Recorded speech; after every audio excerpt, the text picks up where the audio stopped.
Snooker coaching में basically होता क्या है? सबसे इंपॉर्टेंट चीज होती है और वो ये होता है कि इस वाइट बॉल को किस तरीके से हिट करना है और इसको कंट्रोल करना है। वो आपकी यहां से जनरेट होगी, ये देखिए, उसी को मैंने फोर्स बढ़ा दी, लेकिन जो है शॉट मेरी वो वहीं पर। स्नूकर के डिफरेंट लेवल्स होते हैं, क्लब लेवल, एमेच्योर लेवल और प्रोफेशनल लेवल।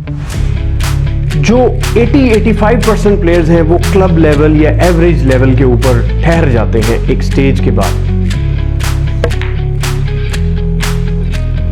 आपका बॉल पॉट होना शुरू हो जाएगा। ये प्रैक्टिस बहुत इंपॉर्टेंट है। और ये हमारे पास जितने भी प्लेयर्स हैं पुराने, वो कोई 2 साल से खेल रहा है या 12 साल से खेल रहा है या 15 साल से खेल रहा है, वो सारे बराबर हो जाते हैं, क्योंकि वो उन टेक्निकल प्रॉब्लम्स में फंस जाते हैं जो उन्होंने कभी करेक्ट नहीं कराई होती किसी कोच के थ्रू या किसी लायक सर्टिफाइड कोच के थ्रू।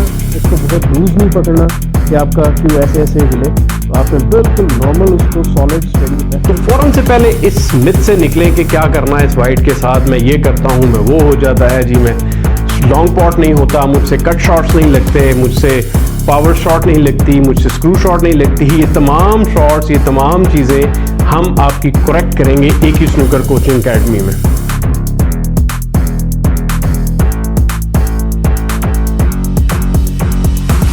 तो आपके पास मौका है जी एक ही स्नूकर कोचिंग एकेडमी को ज्वाइन कर सकते हैं, फिजिकली भी इस्लामाबाद आकर या ऑनलाइन भी अपने शहर में बैठ के ऑनलाइन कोचिंग कोर्सेज को ज्वाइन करके, और इवन अपने मुल्क में किसी भी मुल्क से आप मुझे ज्वाइन कर सकते हैं डिलीवरी के लिए।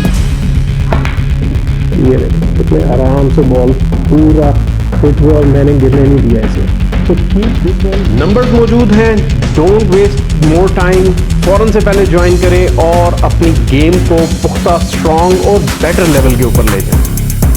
ग्रिप में बेसिकली आपने करना यही है कि आप इस स्क्रू को सीधा